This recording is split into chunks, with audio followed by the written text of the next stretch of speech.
during that period, the people of Israel fell into great darkness. Many wrong teachings, many heresies penetrated Judaism, like keeping the Sabbath legalistically, like the idea of the immortality of the soul, among other things, came in among the Jewish nation, and they were in great darkness.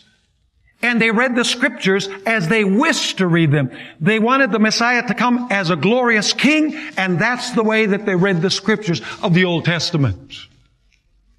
Notice Matthew chapter 4 and verse 16. It speaks about the condition of the people. It says, the people who sat in darkness have seen what? A great light. And upon those who sat in the region and shadow of death, light has dawned. So what condition were the people in when Jesus came? They were in what? They were in darkness.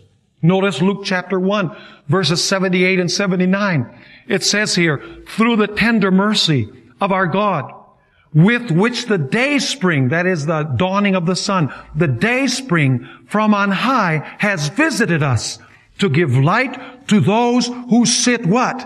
In darkness and the shadow of death, to guide our feet into the way of peace. So were the Jews understanding the Old Testament? No. Were they oblivious to the coming of the Messiah as he was predicted in the Old Testament? Absolutely. So do you know what God did? He says, I'm going to give them a little help. I'm going to raise a non-writing prophet, a non-canonical prophet, that will shine on the pages of the Old Testament so that they can discern the Messiah when he comes. In other words, God is saying, I'm going to help them understand the prophecies of the Old Testament so that they can see the Messiah when he comes. They can understand that this is the Messiah when he comes. In other words, John the Baptist was not raised up to bring new light, but to shine upon the pages of the Old Testament so that they could understand the prophecies that they had misunderstood.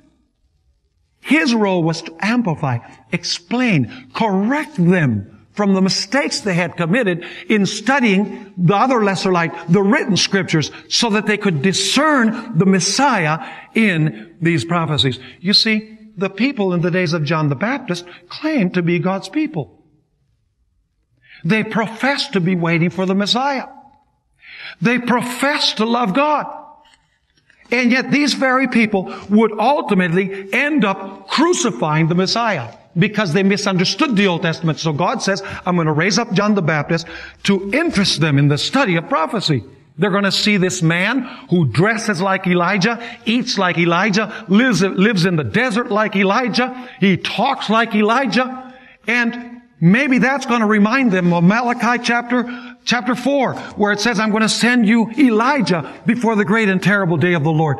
Maybe this will jog their thought processes, and they'll study the prophecies again from the other lesser light, the written Scriptures, so that they can understand that the Messiah has come. In other words, he did not come to bring new light. He came to shine upon the light that had already been given. Let me give you an illustration.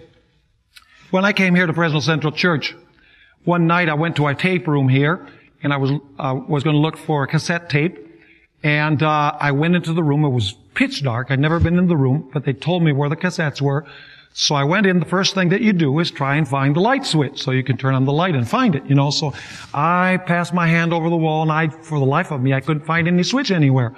I looked up, I could kind of see that there was a bulb, the ceiling, so I said, there's got to be somewhere to turn the light on.